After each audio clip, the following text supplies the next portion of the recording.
उत्तर प्रदेश के विधानसभा चुनाव में इस बार सुर्खियों में बनी सहसवान सीट पर लड़ाई रोचक और कांटे की हो गई है। राष्ट्रीय परिवर्तन पार्टी के उम्मीदवार कुणाल यादव इस बार आत्मविश्वास से लबरेज हैं। उनका कहना है कि बदलाव की बयार है। कुणाल यादव क्षेत्र को अच्छी तरह समझते हैं। क्षेत्र की जनता ने ठान लिया है कि क्षेत्र में भी परिवर्तन दल को जिताना है, लिहाजा उनका पूरा समर्थन मुझे मिल रहा है। बहरहाल नतीजे तो 10 मार्च को आएंगे, मगर यह जरूर है कि इस बार कुणाल यादव काफी सक्रियता के साथ चुनाव लड़ रहे हैं।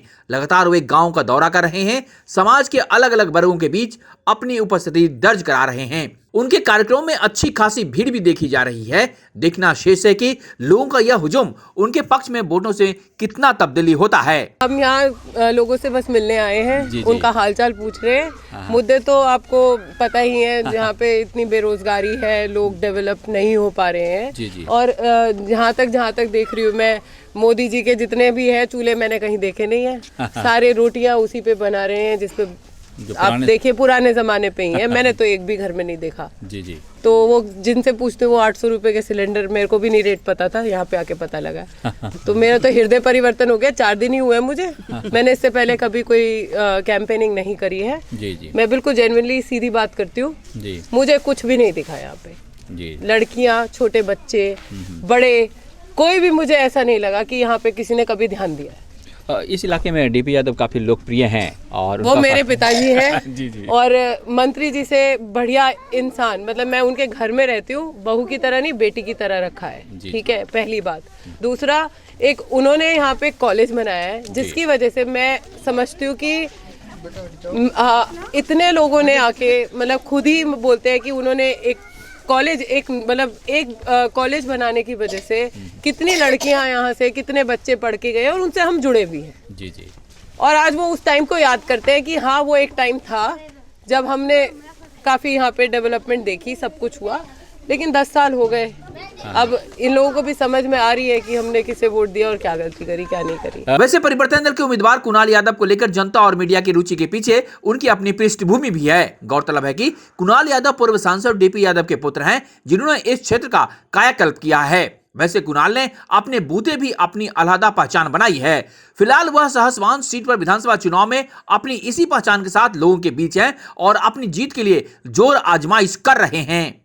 जितना काम हमारे डीपी यादव ने करा है जी, आज तक किसी ने विकास नहीं करा। अब कि कुणाल यादव लड़ रहे हैं साहब, और बोले अल्लाह ने चाहा साहब, हजारों से नहीं, लाख से, करीब 40-50 हज़ार वोट से जीतेंगे। अच्छा जी। और यहाँ डिग्री कॉलेज दिया है डीपी यादव ने, और चीनी मिल दिया है जी। एक दूसरा चीनी मिल भी लगा हुआ है।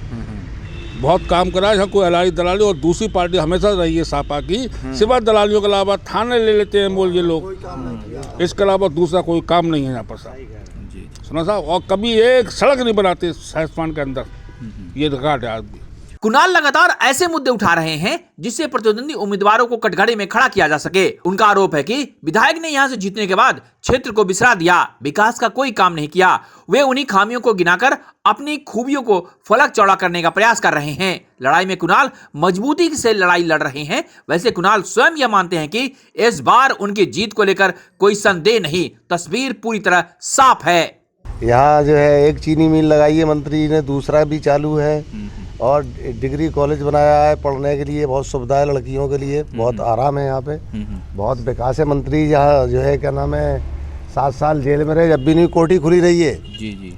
और अच्छा। लोग जहाँ आते रहे, मिलते रहे, बहुत अच्छे आदमी। कुणाल मतदाताओं से यह वादा कर रहे हैं कि जीत कर वह वादा खिलाफी नहीं करेंगे, बल्कि यहाँ के लोगों की बुनियादी जरूरतों को पूरा करवाने का बीड़ा उठाएंगे। अब यह 10 मार्च को ही पता चलेगा कि मतदाताओं पर उनके वादे का कितना असर हुआ। मुद्दा तो विकास का है पूरी तरह से। वो डीपी यादव जी जो हैं, जहां दूसरे लोग राजनीति को व्यवसाय बनाए हुए हैं, वहां डीपी यादव जो हैं इसको शौक बना करके सेवा करने का भाव है। और 2007 से जब इस इलाके में उन्होंने सियासत में अपना कदम रखा, तभी से इस क्षेत्र के विकास के लिए वो प्रयत्नशील रहते हैं। यहाँ पर उन्होंने कहा मैं चीनी मिल लगाऊंगा, चीनी मिल लगाया तो किसानों के लिए एक बहुत बड़ा फ़ायदा हुआ। दूर दराज ले जाते थे अपना किसान गन्ना, तो वो किसान करीब ले जाते हैं और उसको पेमेंट भी ठीक ठाक से अपने जल्द से जल्द दिलाने की कोशिश करते हैं। उन्होंने कहा मैं शिक्षा के क्षेत्र में काम करूंगा, तो किया है, डिग्री कॉलेज बनाया है। अब नाधा में और ओगैती में 2-3 स्पॉट उन्होंने चुन रखे हैं, छोटे छोटे कस्बे इस छैसवान विधानसभा क्षेत्र के, वहाँ लड़कियों का इंटर कॉलेज बनाने का उन्होंने वायदा किया है और अवश्य जैसा उन्होंने अब तक करते हैं ये भी पूरा होगा। जी जी। और विकास का मुद्दा है सीधा सा कि जब तक रहेंगे वो इस क्षेत्र में विकास करेंगे। और पिछले जो 2007 से और 12 तक का उनका कार्यकाल है वो एक मिसाली कार्यकाल है। लोग अभी भी याद करते हैं कि जो डीपी यादव ने किया वो सन 1952 से लेकर आज तक जितने एमएलए आए उन्होंने इस क्षेत्र को लूटा है, खसूटा है, विकास से दूर रखा है। डीपी यादव ने 5 साल में ये बताया उन तमाम राजनेताओं को कि विकास किया कैसे जा सकता है, अपने संसाधनों से भी किया जा सकता है और सरकार से जाकर के लड़ कर के भी लाया जा सकता है। इन दोनों कामों में डीपी यादव बहुत कामयाब रहे हैं। इस क्षेत्र को उन जैसे नेता की बहुत ज़रूरत है और ये जब वो यहाँ के क्षेत्र के आवाम में मकबूल भी हैं, दिलों में बसते हैं। बच्चा उनकी गाड़ी जाती, चाहे किसी की गाड़ी चली जाए, गांव में चली जाए, चाहे जिस दल की गाड़ी चली जाए, पर बच्चे नारे लगाएंगे हिंदुस्तान का शेर डीपी यादव जिंदाबाद। सहजवान इलाके में लगातार यहाँ पर डीपी यादव का सपोर्ट है और यही कारण है कि उनके पुत्र कुणाल यादव यहाँ से खड़े हैं और जिस प्रकार से उनका यहाँ पर सपोर्ट मिल रहा है, साफ है कि वो अपने विकास की जो गति दिया है इस क्षेत्र का, उसका इन्हें पूरी रूप से यहाँ पर सपोर्ट मिल रहा है। और यही कारण है कि उस इलाके में कोई उनके साथ और दूसरा नहीं खड़ा हो पा रहा है, कोई भी दल उनके आगे नहीं है। कैमरा पर्सन हेमंत के साथ मानविंद, नमस्कार।